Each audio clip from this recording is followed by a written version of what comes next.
বেশি একদিনের পরিচয়ে বিয়ে করেছিলাম। উনি আমাকে বিয়ে করেছিল মূলত ভাইরাল হওয়ার জন্য। আমি আপনারা অনেকেই জানেন যে আমি তাকে নিয়ে সংসার করতে চাই নাই, এরকম উনি বলছে। ওনাকে কিন্তু ডিভোর্সটা আমি দেই নাই। মূলত উনি আমার বাসায় এসে এই সোফার মধ্যে বসে আমাকে ডিভোর্স দিয়ে যায়।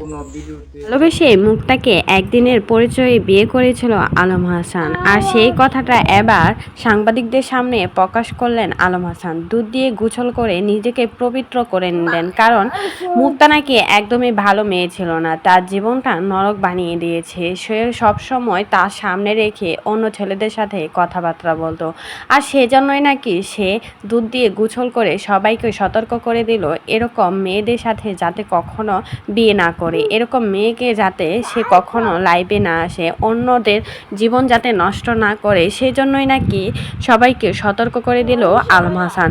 অবশেষে চারটা বিয়ে করা আলম হাসান একদম দুধ দিয়ে গোসল করে পবিত্র হয়ে গেছে, কারণ সে এখন আর খারাপ কোনো মেয়েকে বিয়ে করবে না, ভালো মেয়েকে বিয়ে করবে।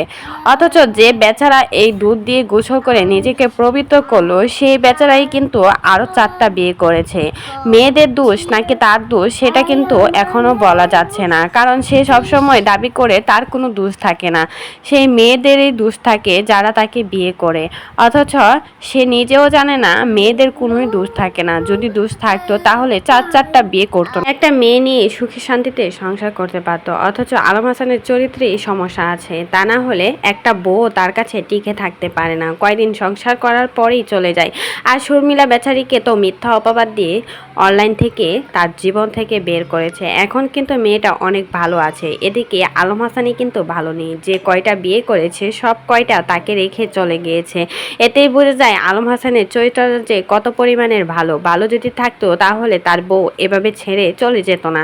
আলম হাসানের কিন্তু বাচ্চাও রয়েছে, বাচ্চাগুলো এতিম হয়ে পড়ে আছে, মাকে কখনোই কাছে পায় না শুধুমাত্র ওর চরিত্রের জন্য। কারণ আলম হাসান সবসময় নিজে বরগলায় বলে, আমি যদি মেয়ে খুঁজতে বের হই, হাজারো মেয়ে আমার জন্য লাইন ধরবে, বসে থাকবে।